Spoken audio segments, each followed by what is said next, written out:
Bonjour à tous. Alors comme d'hab, ici on va écrire en français le mot feu et on va faire le kanji au crayon sans le travailler, très légèrement.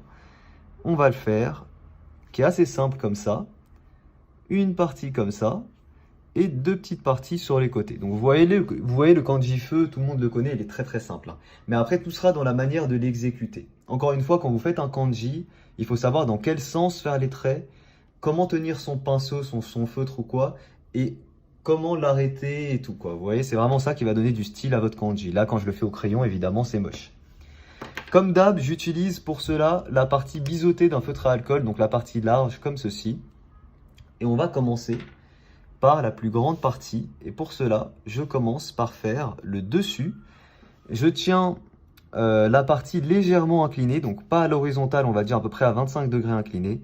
Et je vais venir faire cette forme-là. Donc, la partie qui est là, dans ce sens-là. Si je vous fais une flèche, les traits, on va les faire dans ce sens-là, du haut vers le bas pour celui-ci, du bas vers le haut pour celui-ci. Donc, on fait ça, on fait ça.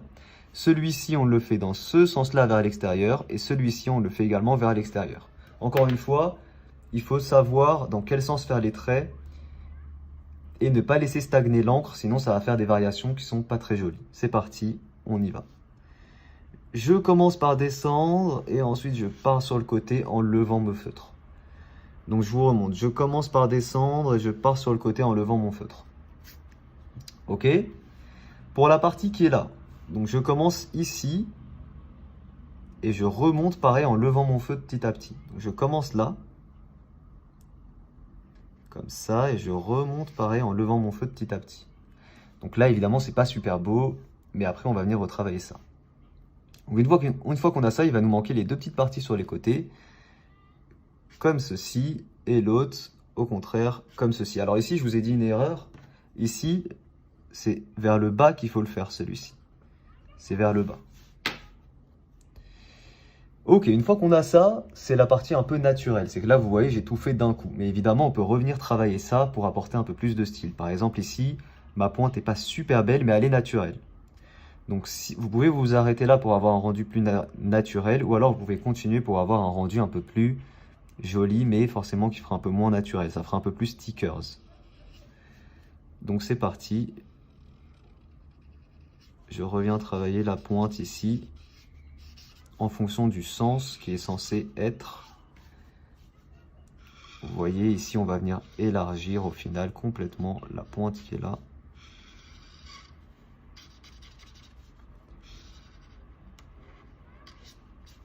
Comme ça. Donc là on est bon. La partie qui est là, pareil, on va tourner la feuille comme ça et on va venir complètement la retravailler. La partie qui est là, on va la garder assez fine. Et en final, la partie au bout, on va beaucoup l'élargir. Voilà, on va essayer de faire un gros truc. Tac, alors attention, vous voyez, il ne faut pas laisser stagner l'encre. Et pareil, on colorie tout en noir après. D'ailleurs, là, ce que j'utilise, moi, c'est du gris neuf, comme d'hab. N'hésitez pas plutôt à utiliser du noir. Il y a moyen que ce soit un peu plus joli.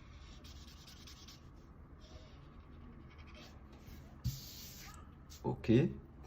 Les deux parties pardon, qui sont là et là, c'est parti, on les retravaille aussi. Après, évidemment, hein, soyez créatif, hein. C'est-à-dire que vous n'êtes pas obligé de rester dans quelque chose d'assez... qui ressemble à ce que c'est en réalité. Vous pouvez vous amuser et customiser un kanji derrière, hein. Et la partie qui est là, qui remonte, celle-ci, comme ceci.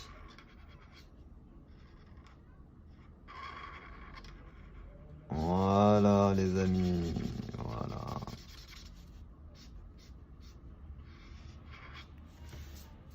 Ok, et ben voilà pour le kanji feu. Évidemment, ensuite, comme d'hab, on peut revenir rendre encore plus propre mes petits bords. Pour ça, on peut même, plutôt que de prendre un feutre à alcool, on peut même prendre un feutre Papermate, ce sera plus précis, on aura des bords encore plus jolis. Tac, celui-ci, la longueur est pas bien, enfin l'encre n'est pas bien. Voilà, et d'ailleurs, si vous regardez un petit peu, si vous vous intéressez un peu au kanji et tout, quand vous tapez un kanji sur internet, vous verrez qu'il y a plein de façons différentes de le représenter. Et c'est pour ça que c'est assez joli, c'est parce qu'en fait, c'est limite du dessin. Les mots sont limite du dessin en fait. C'est vraiment. Il y a tellement de manières de les représenter, de les styliser et tout, que ça revient ouais, à faire un dessin en fait au final. Donc c'est stylé. Ils ont de la chance, les Japonais. Nous, on n'a pas des mots aussi stylés, franchement. Quand t'écris feu en français, ça n'a pas le même effet.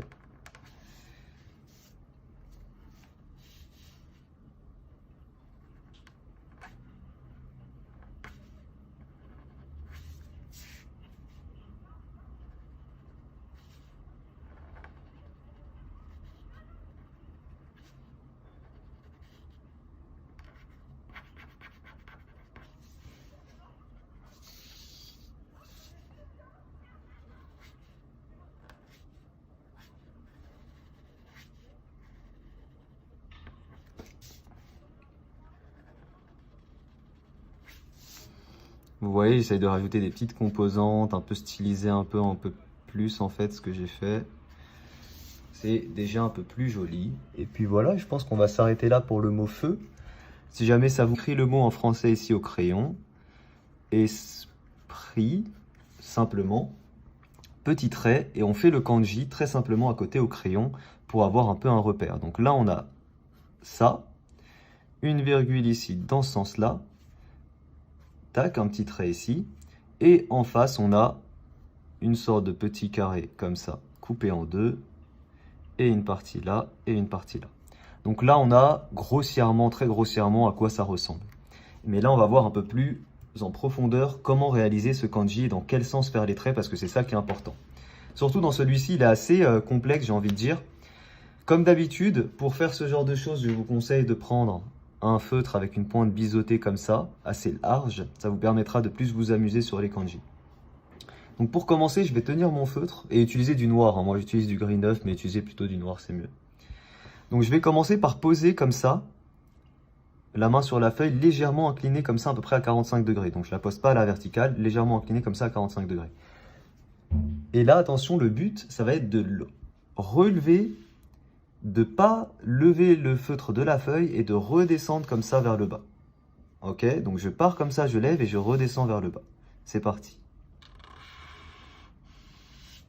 Voilà ce que ça donne. Vous voyez ici, j'avais la main trop rigide, du coup on n'a pas une belle courbe. Donc je reprends, tac, tac, et je descends. Voilà. Donc là j'ai fait un petit doublon, c'est pas très grave encore une fois. Une fois qu'on a ça, on peut revenir travailler et retirer les petites parties un peu disgracieuses. Ici, on peut, pareil, tricher un peu et faire comme si on a un truc un peu plus fin. Ça sera juste plus élégant. Voilà, tac, tac, tac, tout ça en coloris. Et ici, on peut bien élargir la partie. Voilà, là, on a une belle forme. Une fois qu'on a ça, on va faire celle qui est censée être collée à celle-ci, c'est-à-dire celle qui est juste là. Donc là, cette fois-ci, je pars de là, je vais monter et je reviens comme ça. Alors attention, je monte, j'utilise l'entièreté de l'arête, et quand je repars comme ça, j'utilise le bord latéral. Donc je vous monte. Donc là, on commence à peu près un peu plus bas que la pointe qui est là, donc je commence à peu près là, je monte comme ça, je pose l'entièreté, je monte comme ça, et je repars comme ça.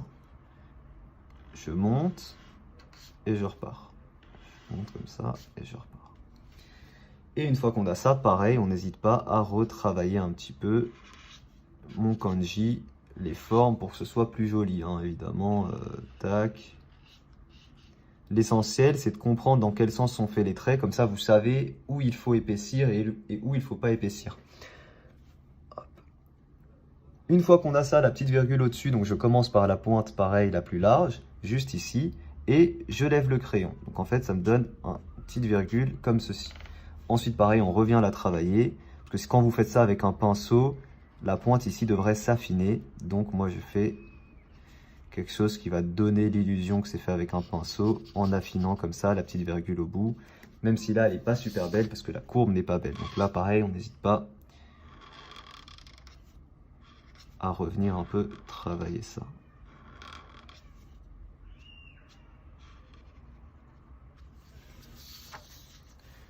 Voilà, c'est pas grave si les proportions sont pas très bonnes, l'essentiel c'est que les traits soient jolis en fait, hein. C'est surtout ça. Ok, une fois qu'on a ça, il va nous manquer la deuxième partie qu'on va faire juste en face, hein, tout simplement. Évidemment, n'hésitez pas à contrôler la durée de temps où la pointe de votre feutre va toucher la feuille. Ça va permettre de faire des dégradés et des niveaux sur les traits plus ou moins foncés. Donc là, on va faire la partie carrée. Plutôt simple, on va faire l'angle supérieur gauche et l'angle inférieur droit juste après. Donc, on l'a fait à peu près à ce niveau-là. Tac, tac. Là, vous voyez, là, c'est bien fait. Donc là, je vais pas retoucher. Et ensuite, je fais la même chose dans l'autre sens, comme ceci. Voilà. Donc là, pareil, on va éviter de retoucher. Hop. Je viens juste les lier, parce qu'on a bien cette belle impression de calligraphie. Ok, pour l'intérieur, on va juste faire une croix assez simple.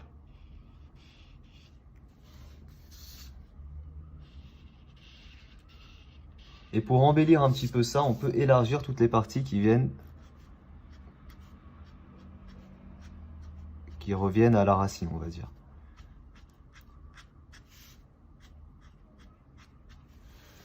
Voilà.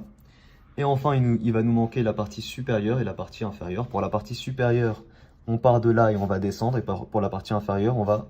Donc là, en fait, le trait se fait dans ce sens-là. Je commence comme ça et je descends. Voilà. Et pour la partie inférieure, on vient faire une petite pointe. Évidemment, là, c'est pas super beau. On vient embellir ça. Tac. On va exagérer un peu, on va accentuer.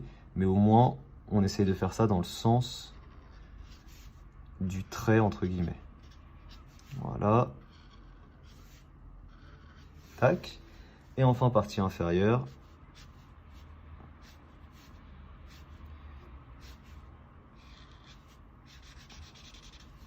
Qui est comme ça. Et voilà, on a le mot kanji esprit qui est super stylé. Franchement, je le trouve très sympa, ce kanji aussi. Et une fois qu'on a ça, on n'hésite pas ensuite à tricher un petit peu entre guillemets avec la pointe un peu plus fine. On va venir retravailler, corriger un peu les petites imperfections. C'est pas obligatoire, ça vous permet d'avoir un résultat un peu plus propre, mais derrière c'est un peu moins naturel. Donc ça dépend des goûts de chacun. Moi je le fais comme ça, je vous montre les deux versions. Vous voyez, je vais accentuer ici les courbures. Mais derrière, forcément, c'est moins naturel.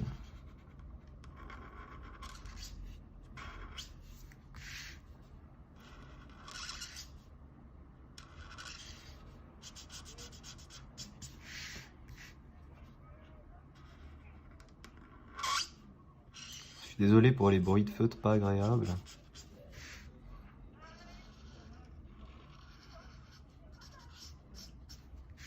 Ok, ici aussi pareil, on va faire une petite partie, hop, comme ça. Là, on va pouvoir... Alors ici, on va essayer de faire la chose plus joliment, peut-être. Voilà, peut-être plus comme ça. Là, la pointe, on va garder notre petit effet comme ça. On accentue ici l'effet parabole.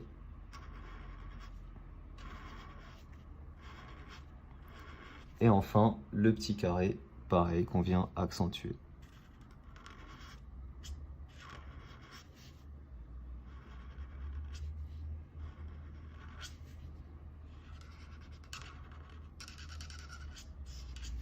Voilà, et la partie ici.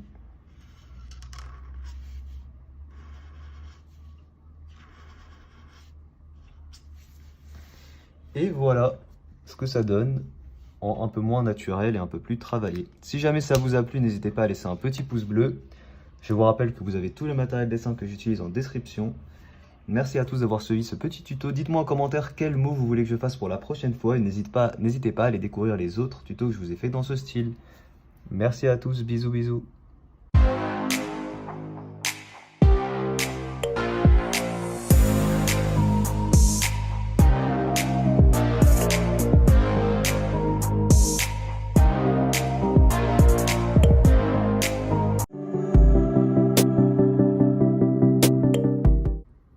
Voilà. Bonjour. Bonjour à tous et bienvenue dans ce nouveau tuto où je vais vous montrer comment dessiner en calligraphie le mot âme, l'âme en japonais. Donc l'âme avec un A. Donc pour commencer, on va écrire le mot ici. Donc âme. Voilà, donc en français. Et à côté, on fait un petit trait et on va faire ici le kanji en petit sans l'embellir. Donc là, on le fait très simplement, comme ça va nous aider pour notre modèle final. Donc on a ici, moi ce que je vous conseille, c'est de faire des flèches. C'est-à-dire qu'en fait ici, vous allez faire une petite flèche comme ça vous donnera le sens des traits. Donc l'âme, c'est comme ça. Ici, on a un délire comme ça. Ici, on a comme un J, comme ça. Une sorte de virgule là. Une barre là, pareil, une partie comme ça. Une partie là et une partie là. Et là, on a le kanji âme. Je peux même mettre ici kanji. Et enfin, maintenant, on va voir comment le faire d'une façon un peu plus stylée que ça, évidemment. Pour ça, je vous conseille d'utiliser un feutre noir et je vous conseille d'utiliser un feutre qui a une pointe biseautée comme celle-ci. C'est plus joli pour faire de la calligraphie et des kanji. Pour commencer, on va commencer par le petit carré au-dessus. Et attention, il faut faire les traits dans un certain sens et tenir le feutre dans un certain sens aussi. Là, pour le premier trait, on va le faire de bas en haut et avec une inclinaison comme celle-ci. Donc il ne faut pas que la pointe ici soit horizontale, mais avec une légère inclinaison. C'est parti.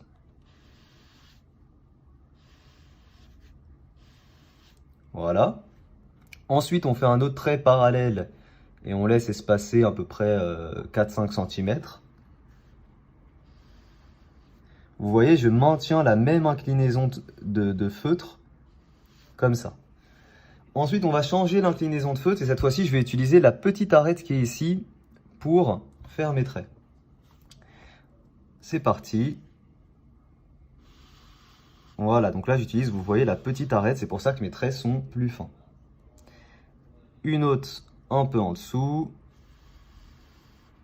Et une autre un peu en dessous en laissant le même écart à chaque fois. À peu près, hein, c'est pas mathématique.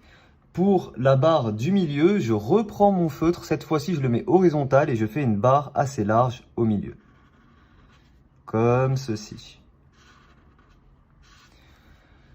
Ok, une fois que j'ai ça, on va faire la petite virgule au-dessus. Et là, c'est un peu plus technique. On va venir utiliser la pointe du feutre pour à la fin l'aplatir totalement sur ma feuille. Donc en fait, je pars d'ici, je monte et ensuite je viens l'aplatir totalement. Donc ça me donne à peu près ça. Je pars d'ici, je monte et je viens l'aplatir totalement. Voilà ce que ça donne. Ensuite, je vais déposer ici le feutre à l'horizontale sur la barrette inférieure en légèrement décalé. C'est-à-dire que je ne le mets pas au même niveau que ça, je le décale légèrement. Et là, pareil, il faudra faire d'une traite le J entre guillemets, c'est-à-dire qu'on va descendre verticalement. Ensuite, on fait un angle assez marqué, puis on part horizontalement et ensuite on termine par un mouvement d'élévation. Donc si je vous montre, ça va donner ça, ça et ça. Ok? C'est parti. Ça et on monte. Voilà. Ça, c'est en théorie. Maintenant, évidemment, là, c'est pas ouf. On essaye de revenir travailler un petit peu ça.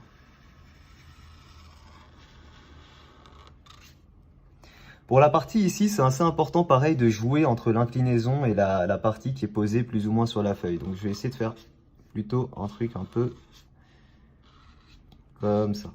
Voilà, vous voyez, je triche un peu, j'essaie de faire en sorte que le trait soit beau. Ici, on voit que le bord n'est pas parfaitement droit. Pareil, je viens tricher un peu et j'essaie de rendre ça un peu plus lisse pour que ça soit un peu plus crédible. Et ici, je viens élargir la partie qui est collée à celle-ci. Hop, même ici, on va tricher un peu. Enfin, tricher. Voilà. Ok, une fois qu'on a ça, la virgule qui est là, très simple. On commence par déposer la pointe comme ça, à plat, sur la feuille. Et ensuite, petit à petit, on va l'enlever jusqu'à en bas. Donc, on commence comme ça. Et on fait ça. On commence comme ça. Et on fait ça. Il faut éviter de repasser 2 fois de suite là-dessus. Ensuite, si on voulait revenir travailler, on revient travailler uniquement avec la pointe, comme ceci. Ok, il nous manquera 3 parties, enfin un peu plus même. les petites parties qui sont là, donc là on se met à la même hauteur que la dernière barre qui est là. On pose, alors non, on va même commencer par là. On va commencer par là en fait, on va poser le feutre comme ça. Tac, je remonte légèrement, je pars horizontalement et ensuite je remonte vers le haut. Donc ça me donne ça. Vous voyez, c'est important de laisser des fois plus longtemps le feutre sur la feuille que à d'autres endroits. Ça va faire jouer des nuances de couleurs sur la feuille avec plus ou moins d'encre, donc plus ou moins foncé. Ça va embellir votre kanji. On fait la même chose au niveau de la partie à la moitié ici, en un peu plus long. Donc je commence ici, tac, je remonte et on remonte là. Tac, je remonte et on remonte là. Ok, et enfin, il nous manque 3 parties. Une partie ici, on vient prendre notre feutre comme ça. Et pareil, on va faire une virgule, on descend vers le bas. Attention, il faut petit à petit lever notre feutre comme on a fait ici. Et ensuite, s'il y a des imperfections, on les retravaille. Ok, pareil ici, une virgule dans ce sens-là. Donc je commence toujours par poser l'arête complète sur la feuille. Et ensuite, petit à petit, je vais la lever en fait, pour affiner mon trait. Alors là, attention, comme j'étais pas dans le sens de mon poignet, ça a fait une petite angle ici qui est disgracieux si vous voulez. Voilà, on essaye de corriger ça. Hop, hop et hop. Voilà, faut pas hésiter à revenir travailler là-dessus, même si ça fait un peu moins naturel, c'est pas grave. Et enfin, pour terminer, une petite virgule ici qui remonte comme ceci. Voilà, et là pareil, on n'hésite pas à revenir un peu embellir le kanji. Et voilà, on a fini. Alors je vais évidemment qui n'est pas parfaitement droite, hein, c'est ça qui est intéressant, c'est qu'on va s'amuser après avec. On fait une sorte de crochet comme ça sur notre barre, sur notre T. Voilà, très simplement comme ça. Donc là, le T, la barre du T doit arriver jusqu'en bas. Et de chaque côté, on fait 2 petits traits. Voilà. Et là, ensuite, on va voir comment le dessiner d'une manière un peu plus jolie, évidemment. Et vous allez voir que le sens des traits est assez important quand on fait de la calligraphie japonaise.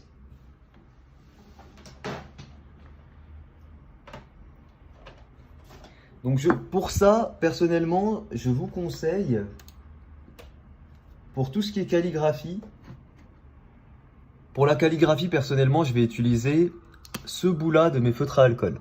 Donc le bout un peu biseauté et de travers, parce que c'est avec ce genre de bout que je kiffe le plus les résultats. Alors, du coup, je commence mon premier trait. Je tiens mon feutre pas droit, mais légèrement incliné comme ça. Et je le commence au centre et je vais monter. Donc le trait, attention, il faut bien le faire dans ce sens-là, du bas vers le haut et pas du haut vers le bas. C'est important parce que là où le trait va se terminer, c'est là où il y aura de l'encre qui va stagner sur votre feuille. Donc il faut que ce soit fait intelligemment. Donc c'est parti. Vous pouvez le faire, donc en fait, soit on part dans ce sens-là, soit on part dans celui-là. Je pense qu'on va partir plutôt dans celui-là. Quand je regarde un petit peu pour respecter un petit peu de base le mot, comment il est, on va plutôt partir dans ce sens-là. Donc vous voyez bien comment je tiens mon crayon, mon feutre, c'est parti. Tac. Voilà. Alors là, c'est pas ouf, on va retravailler avec. N'hésitez pas à utiliser des feutres qui sont neufs, parce que moi, c'est ça là qui fait que mon trait n'est pas parfait. Ok, donc là j'ai ma barre du T, on va dire. Ma barre verticale. Ensuite la barre horizontale qui va être comme ceci. Tac. Tac. Il faut qu'elle soit légèrement inclinée pour mettre un peu plus de style. Donc on va la faire partir de là. Comme ça, donc comme ceci.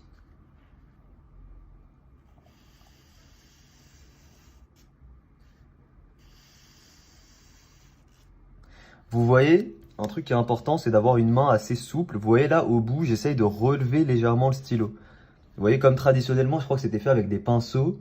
Donc on avait ce petit effet de pinceau relevé à la fin qui courbait légèrement la ligne. Donc pour avoir des beaux kanji, il faut vraiment pas hésiter à faire ça. Alors là, vous voyez, la partie ici est un peu trop importante à côté de cette partie-là. Donc on va essayer d'aller un peu plus loin. Encore une fois, moi j'y vais directement au feutre. Vous pouvez très bien faire un croquis au crayon avant. Ok, voilà, pourquoi pas. Ensuite, c'est important de dissocier chaque trait. Donc là, pour la partie qui est ici, on va faire partie par partie. La partie qui est là, la partie qui est ici, on l'a fait comme ceci. Donc on arrive là, il faut que ce soit légèrement en dehors de la barre du T. Donc là, le T est là, donc il faut que je me mets là. Le T, je rappelle, le T est là, je me mets juste ici, donc juste en dehors.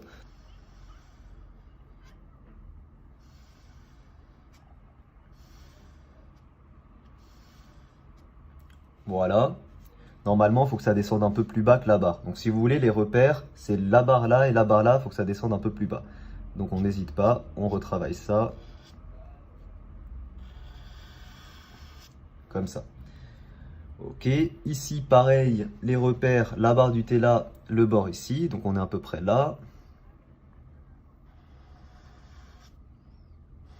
Alors là, moi j'ai utilisé un bleu-gris, n'hésitez pas à utiliser du noir, pareil, ce sera un peu plus joli. Voilà, vous voyez, j'essaye de mettre un peu de style dans mes écritures. Ok. Et enfin, on rejoint les deux bords par là un trait assez rapide. Ça veut dire quoi un trait assez rapide? Ça veut dire que le trait du pinceau, il était fait d'une manière assez rapide, donc assez fin au final. La rapidité fait que en gros, ce qui dépose l'encre va pas avoir le temps de déposer beaucoup d'encre. Donc quand je vais dire un trait plus ou moins rapide, ça va être un trait plus ou moins fin en réalité. Bon là, comme on est au feutre et pas en pinceau, c'est pas le même délire, mais c'est pour que vous compreniez. Et le trait doit être légèrement concave comme ça. Pourquoi le trait concave dans ce sens-là? Parce que ça montre dans quel sens on écrit la lettre. La concavité en général, elle va être dans le sens de là où on a la main. Allez, c'est parti. Alors vous voyez là, comme mon feutre n'est pas tout neuf, ça fait un truc pas ouf. Après, moi je repasse un peu dessus. Encore une fois, n'hésitez pas vous à utiliser même directement de l'encre de Chine et tout. Voilà. D'ailleurs, j'ai de l'encre de Chine. Je sais pas pourquoi j'utilise pas de l'encre de Chine et un pinceau. On pourrait. Hein. Si je vois que ça vous plaît cette série, peut-être que je vous en ferai des un peu plus vrais entre guillemets. Ok, une fois qu'on a ça, il va nous manquer les 4 éléments. Ce sont les 4 petites parties qui sont là. Et pour cela, attention, ça va être un peu plus technique. On va commencer par poser la pointe sur la feuille et on va ensuite poser l'entièreté de l'arête de la pointe biseautée. Donc en fait, on commence comme ça et ensuite je viens poser le tout. Vous voyez ce que ça donne? Ça donne ça. Voilà. Et on fait ça 4 fois de manière parallèle. Ça va nous permettre d'avoir ces petites formes. Donc pareil, hein, je commence par poser la pointe et ensuite je viens mettre la partie...